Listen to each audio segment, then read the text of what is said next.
Why have we come to earth? Do you remember?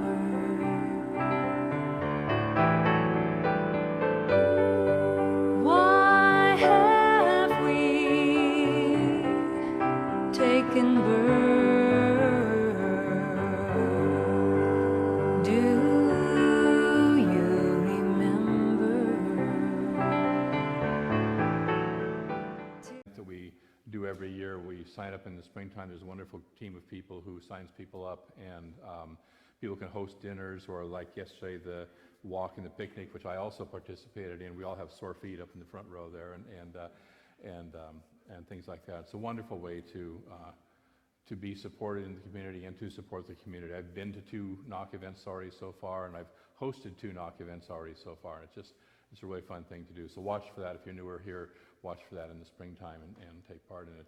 And we're all praising the Nelsons. We're sitting back there about 2/3 of the way back, and thank you for that wonderful event yesterday.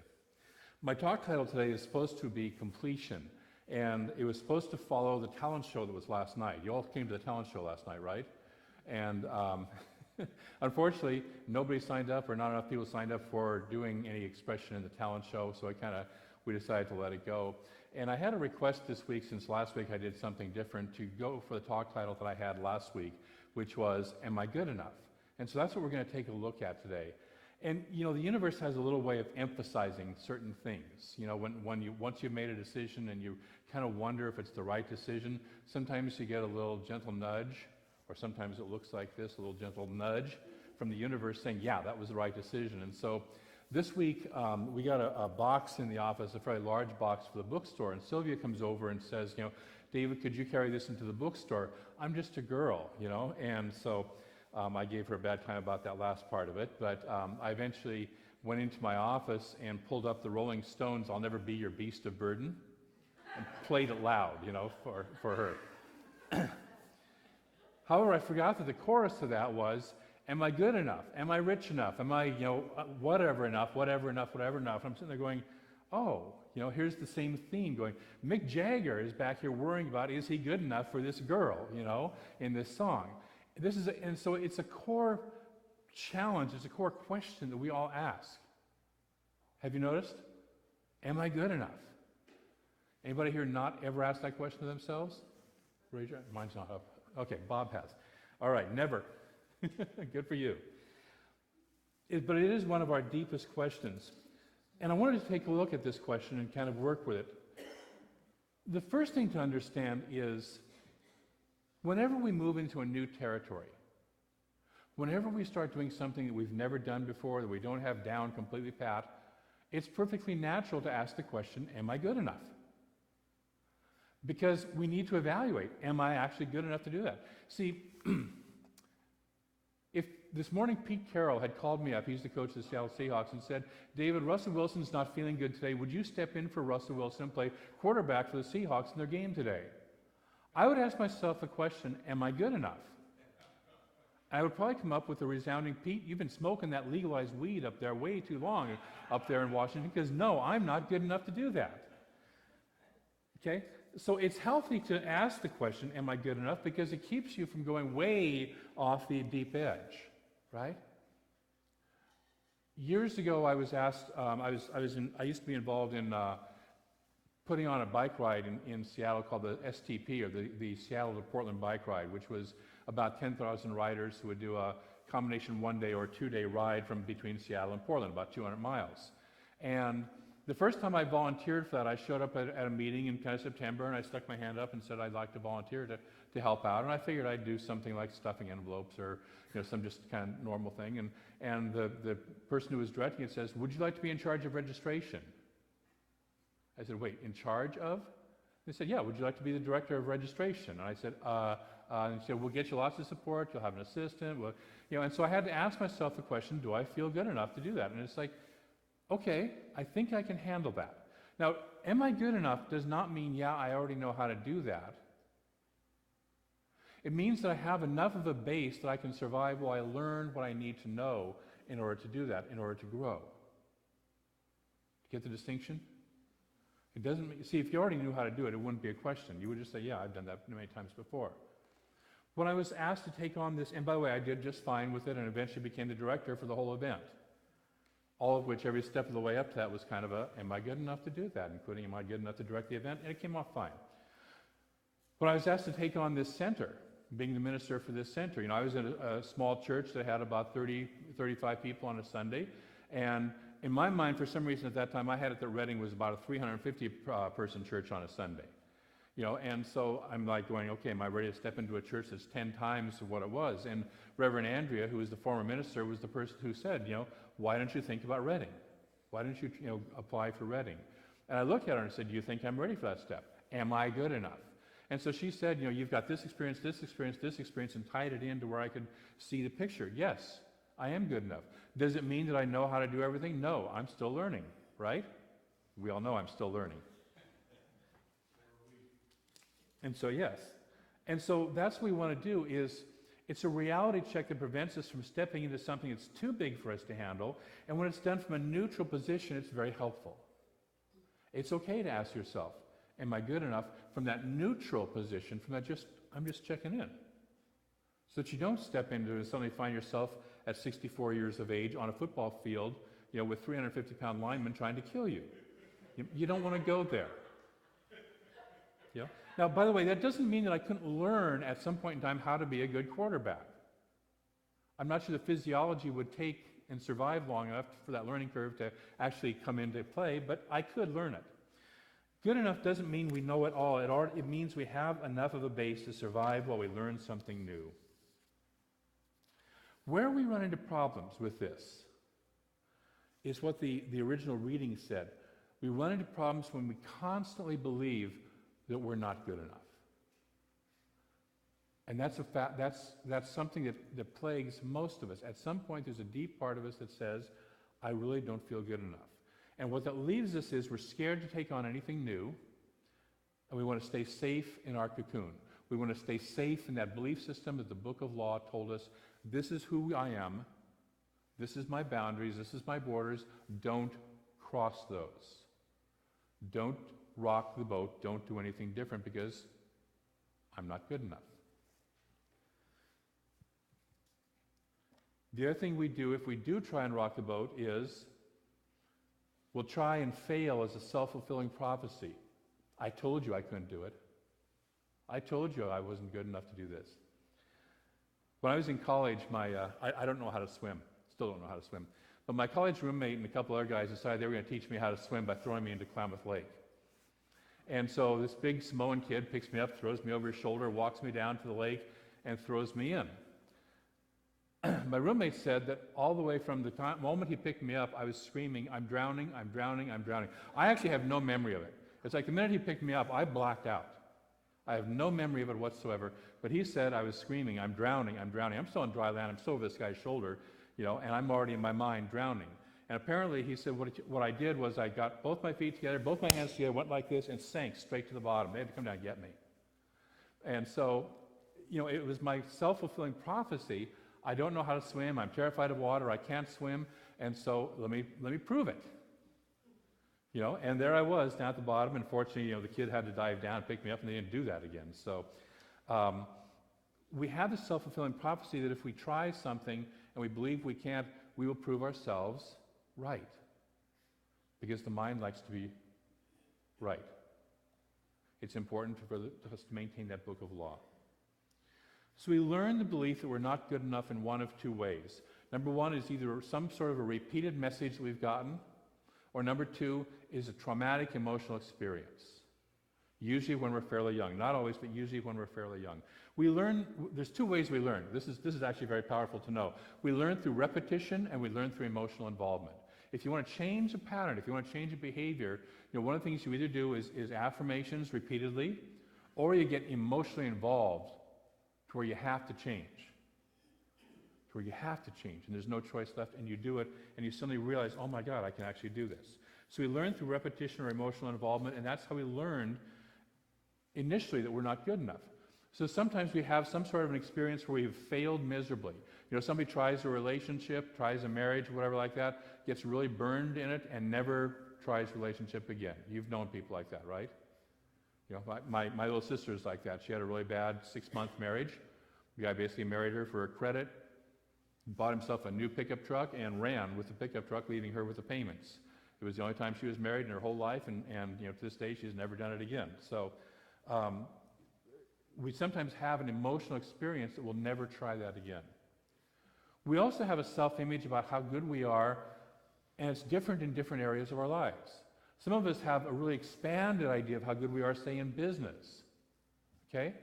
But let's say we do something creative. Oops, comes way down like this. Let's say it's in loving relationship, and maybe it's about like this, you know? Or some of us know we're wonderful lovers and great, you know, great people, great-hearted people, but can we succeed or be financially healthy in any way, shape, or form? No, we have a really small idea of that. You know, this whole, you know, there's a whole idea of if I'm spiritual, I have to be poor, right? And so we can be wonderfully expanded spiritually. I did this for a long time. I was a Zen Buddhist. I had, you know, fabulous deep insights. I was meditating 2 to 4 hours a day every day. Couldn't pay my rent. Lost my favorite car because I couldn't keep up the car payments. You know, the whole bit. And so we have different self-images in different ideas in different areas of our lives. How good am I? If we exceed that self-image, we tend to bring ourselves back into alignment with it. If we get outside the border too far, we tend to get back where it's safe. Because, well, I know how to do this. It's not very comfortable. It's not really the fullest expression of who I truly am, but it feels safe. And I feel safe when I'm doing that. So the beliefs seem, and by the way, this is called, Gay Hendricks, in a fabulous book called The Big Leap, calls it Adjusting Our Thermostat. So we all have a thermostat about how much good, and kind of a range of where we live. If we go below the range, if we get way below the range, we'll start to adjust to come back up. Okay? If we start to exceed above the range, what do? We bring ourselves back down to where we're comfortable. So the beliefs seem real and true. That's what, you know, the reading was talking about today from Don Miguel Ruiz. The beliefs, the belief system, the book of law seems very real and very true. But guess what? We were taught that. Each of us, you and I, we're going to do the whole month, next month, on Don Miguel Ruiz, the 4 Agreements. But each of us was conditioned from birth about how good we are, about everything, about all of our beliefs. Take a breath, please, with me. Let it go. We were all taught that. None of it is real. What's the real truth about us? We're infinite beings in a human form. We have no limits. Am I good enough is really the question, am I God enough? So the beliefs seem real and true, but they aren't. Most of us carry a belief that somehow or other we're fundamentally flawed, that there's something wrong with us at the core, and oftentimes that everybody else can see it, but we can't, and it's going to come and hook us and get us. Anybody have friends? I know you don't, but have this going on, but you have friends who you can watch that operate in their lives, right? Okay? And it keeps us from getting or living the life that we really want to live. And that concept of original sin, you know, I grew up in the Catholic Church, that concept of original sin, that fall from grace and therefore God punishes us, is a great personification of that belief system. What it was the people understood that we have this belief system, we think we did something wrong, so they made up the story of the Garden of Eden and Adam and Eve falling out of grace with God, and now you're going to have to work and suffer and pain, because they understood that we all carry that belief system, so they figured it had to be, you know, something in the origins of us. It's actually not true. We've never done an original sin. We were all born perfect. We were all born whole, perfect, and complete. You know, most of you know I've got a little foster baby right now who's 10 months old, you know, and he doesn't sit there and go, oh, I'm a lousy, miserable sinner. You know, he doesn't do it. He just runs around and has fun. He learns, he grows, he, you know, figures things out, and he's totally loved and loving. Okay? That's who we are. That's who we are. One more time. Breathe this in. That's who we all are. That beautiful, loving, open, knowing we belong in this world and we're perfect, we're supported in every single way. That's the core of who each of us is. Accepting we've been conditioned out of it. And so what we're doing today, and what we're doing with this whole process I've called religious science and workshops and things, is waking up and remembering the truth of who we are. So we have that belief that we must have come here, and that we must have done something wrong to get ourselves in this condition, instead of the fact that we came here to learn, and that our forgetting our divinity is just part of the dance of learning. Because it's a fun game to forget and then remember. When you were kids, how many games, hide and seek? I forget where you are. And now I'm going to go find you. Okay? Our Oliver loves to play, you put a little pillow or a little hand over his face and where's Oliver? Pick it up and there he is. And he just laughs and giggles. He loves it. It's like that, ooh, I'm going to hide and then I'm going to remember. I'm going to hide and then I'm going to remember. That's all we're doing. We're playing hide and seek with our true selves. Most of us just keep the pillow over our heads and forget. So that's all we're doing, is we're playing with that. How does that show up in our lives? We use defense mechanisms to avoid living in the absolute genius of who we are. Number one defense mechanism we use to keep ourselves forgetting: worry. We worry a lot. Worry is the negative use of imagery to imagine the life that we don't want as really being real and happening. Okay, we have this wonderful imaging power. We get to visualize, we get to use our visualization to create our lives, and most of us do use our visualization to create lives we don't want through worry. Okay, that's number one.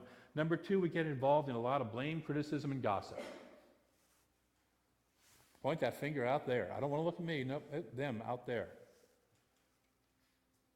I have the folks who are in the intentions retreat are doing a wonderful process called Nothing and No One is Against Me, in which we start to look at anything that upsets us during the day. What is it within me that got upset? What if I stopped saying it's that person who upset me? What is it within me that got upset? And why do I need to hang on to that? And what about that is continuing to upset me? And am I willing to let it go? Of Course in Miracles says, would I rather be right or would I rather be happy? It's another way of asking that same question. So blame, criticism, gossip. Getting sick or hurt. There's certain people I know of that when their lives start to get really good, they get sick, or they suddenly have an accident. That's their way of kind of toning themselves back down. Life is great. I just got a new job and I just crashed my car. I have a friend who just bought a new car and within 3 weeks crashed it.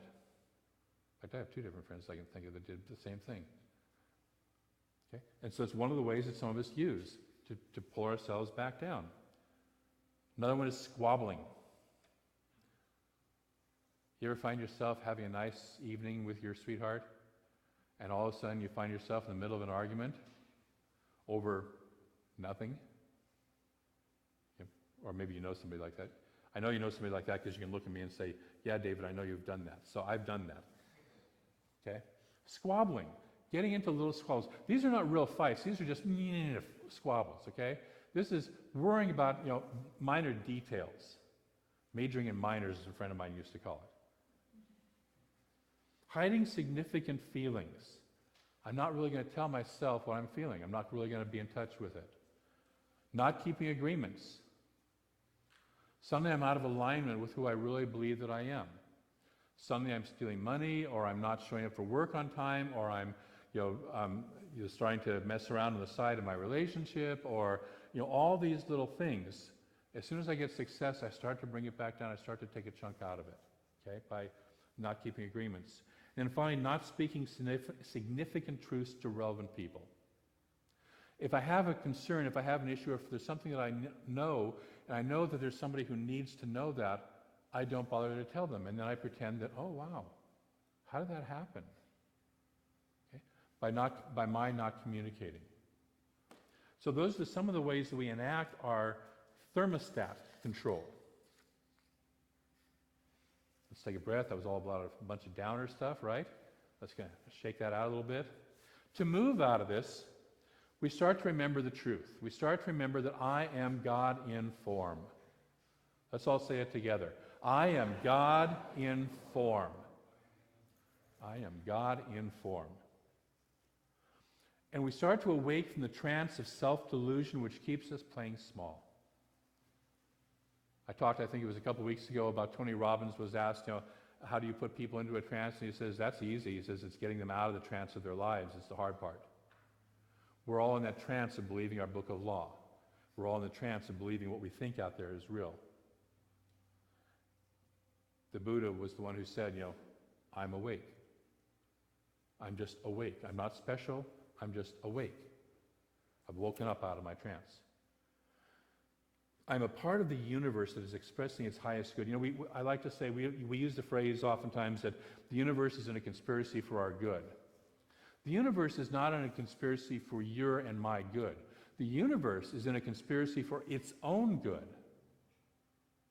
And we are expressions of the universe, and so therefore we're just along for the ride of good. Okay? So it's not personal. Don't take it personally. And yet it's completely personal because it's happening to you. Okay? So we are part of the universe expressing its good. If it wasn't expressing its good, it would self-destruct and it wouldn't be around anymore. Okay? So it's always expanding and expressing for its highest and greatest good. Now we can go along with that. We can wake up and start to flow with that good. Or we can sit there and go, oh no, not me. Not me. And then the universe will say, okay, great, well this good is expressing and expanding, so let me send it elsewhere. I think I shared with you a while back that I used to, when I was still thinking of myself as a poor person, I used to pray for money. And all my friends would get whatever amount that I was praying for. I wouldn't, but they would. And after the time that several people got $10,000 when I was praying for $10,000 and I didn't, I kind of woke up to that fact and I said, something here needs to shift. Because I was having my own umbrella up, shielding myself from the good that was pouring out over me. And oftentimes that's how we live our lives. I am a part of a universe that is expressing its highest good in, through, and as me. And all around me. I am God in human form. I can learn and do anything. I can learn. Given enough time, each of us could learn and do anything. Given enough time and enough desire. I'll put it that way also. Do I have a desire to be the quarterback for the Seahawks? No, not really. I'd rather sit in the stands and eat popcorn and watch it, Watch those guys get bashed around. But if I have a desire, I do have a desire to learn how to be the best minister I can for this center. And so I put that work in. I had the desire to be the best I could at the Seattle to Portland bike ride. I've had the desire in a lot of ways that I've stepped forward. If we have the desire and if we have enough time and a little bit of support, we can learn and do anything. Okay? That's each of us. And out of that, when we have a desire, when we know it's resonating with us, because that's what we have the desire for ultimately is that which resonates with us. You know your stuff. You know when your heart is sort of going, ooh, yeah, that feels great. Your soul is starting to open up. And what you're here to do is give your unique gift of love and joy on the planet. And each of us has a unique gift of love and joy to give. Each of us. Look at your neighbor. Look at somebody sitting near you. And say, you have a unique gift. You have a unique gift of love and joy to give. And I'm willing to receive it. Okay? Each of us is here to bring our unique gift of love and joy to this planet. And what eventually happens when we succeed in doing that is we make that more important than our fears. We make it more important to give the gift of love and joy than to live in our fear and to live trapped by the question, I'm not good enough or am I good enough? We sail through the eye of the storm. We sail through whatever obstacle we need to go through. We move through it because it becomes more important for us to give our gift than it does to live contained in fear. Okay? If you ever want to know how to work through your fear, you make that desire bigger in your mind, bigger in your heart, and bigger in your feelings than the fear. In neurolinguistic programming, they actually have you visualize it as being brighter, bigger, bolder, in every way, shape, and form than your fear. And they take whatever fear you have and invite you to shrink it down, make it look silly, stupid, and ridiculous, put, Mickey Mouse ears on it or whatever. But when we start to make where we want to go and the gift we're here to give more important and more powerful than our fear, we break through. So that's what I'm going to invite you to do. I want you to join me in one last affirmation. I'm willing to awaken to my magnificence. I'm willing to awaken to my magnificence. And you know what? It's okay to make mistakes along the way. It's okay to make mistakes. See, that's the thing. We think we got to just jump right in and if I'm good enough, I'll just do it right the first time. Do you know anybody on the planet who did it right the first time in anything significant? Okay. Anybody? Nope. We don't know anybody on the planet who did it right the first time based on any, for anything significant. We make mistakes. That was a couple of my earlier talks. We make a mess. We get playful. We make a mess. It's okay. It's part of the process. It's not whether we make mistakes, it's whether we keep on going. I'm here to give my gift, and I'm willing to get through even the embarrassment of making mistakes. I've been married 2 times before and had a couple of long-term relationships, and I'm going to try it a 3rd time, I could have quit after the first one and said, well, I guess marriage is not for me. Part of me, by the way, said that. That part of me said that after the last one. I'm good. I'll just live the rest of my life alone.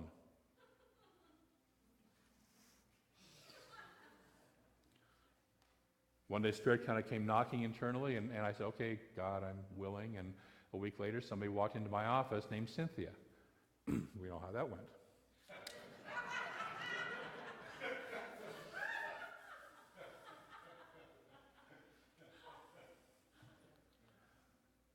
It's not whether we're afraid of the mistakes. It's not whether we make the mistakes. We make the mistakes. Okay? It's whether we keep on going. So this week, what I'd like to invite you to do is ask the question, what would I love in my life? What is the gift that I'm here to give? Where am I here to give a gift of love? And the truth is, for most of us, we're here in several areas to give gifts of love and joy. It's not just one. We have plenty of opportunities, plenty of places to give our gifts of love. Number 2, become aware of how I've held myself back in the past. Identify what are your, we had that list, what are your behaviors that you use to keep your thermometer down? And stop doing them. As that Bob Newhart skit goes, stop it. It's a Saturday Night Live skit. Stop engaging those behaviors as you notice them. Shift them. If I'm in worry, whenever I catch myself in worry, I go, wait, what is it that I really want here? And I start visualizing that. I change the visualization of what I'm doing. If I find myself talking down about somebody, gossiping or criticizing or blaming, I catch myself and go, okay, wait, where am I involved in this? How am I involved in this? So you start to catch yourself whenever you're engaged in those behaviors, and you start to flip it. You start to flip it in the direction you want to go. And then number 3 is pick an area in your life and tell yourself the truth, capital T truth, I am God in form, until you have a breakthrough. And being willing to be playful and make a mistake and make a mess and have fun in that process. Can you do that this week? Yeah. Great. So we're going to ask, what would I love in my life? Where am I here to give my gift of love and joy? We're going to secondly become aware of how I'm holding myself back and stop doing those behaviors, engage in more healthy behaviors instead. And finally, pick an area and tell yourself the truth until you have a breakthrough, and be willing to be playful, have fun, and make a mess in the process. Go forth and make a mess. Come back and tell me what you've done. I love to hear your success stories. I've heard them from a couple of you, and I love to hear your success stories. So I want to close with a quote from The Big Leap, from Kay Hendricks. Understanding why we've limited ourselves liberates a new energy in us. which we can draw on to propel us to new heights of abundance, love, and creativity. As we spiral upward in our quest to express our unique genius, we will likely soar past ghosts and shadows of those old barriers.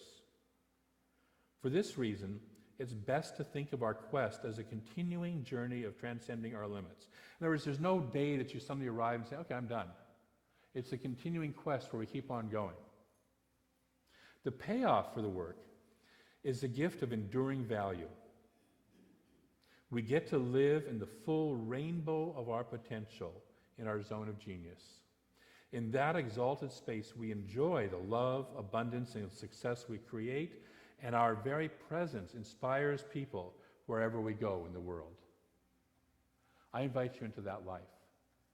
I invite you to stop worrying about whether you're good enough and to step into that life that you would love to live, starting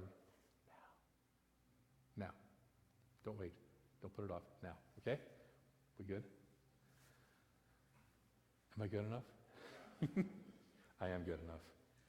And so knowing that we are good enough, knowing that there is one infinite presence, one life, one love, one infinite joy, that is, in fact, in a conspiracy for its own good and is expressing itself in, through, and as each and every person. We recognize that we already are one of that presence.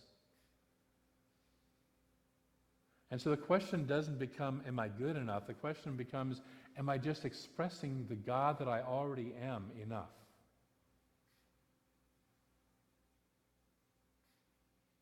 Am I opening to the truth of who I really am? Because I already am the love, the success, the joy, the abundance, the creativity, the wisdom. I am that already because I am God in form already. And so I speak my word that knowing that each of us has conscious choice of how to express that divine nature in our lives, that we use that choice to express it in the highest and greatest and most loving and joyous ways possible here and now. We say yes to the truth of our being.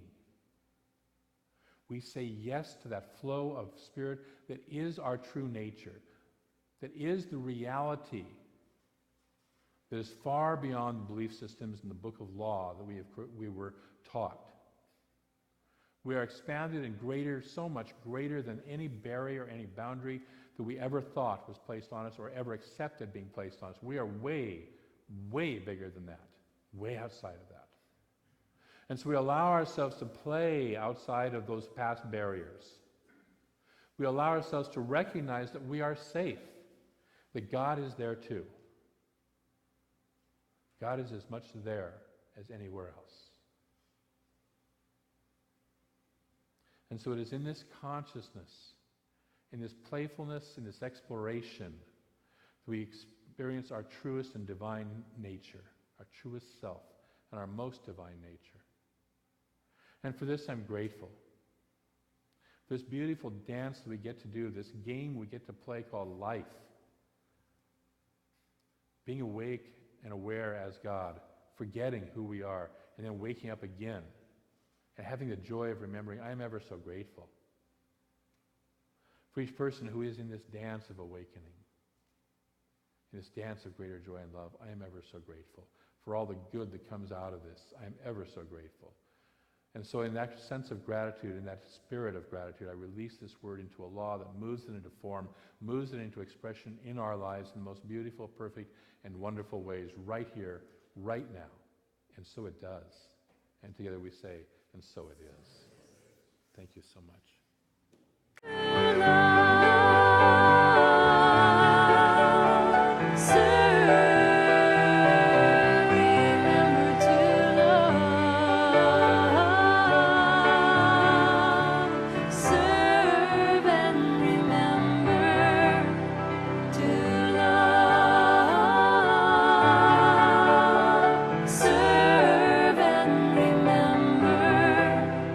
To love, serve.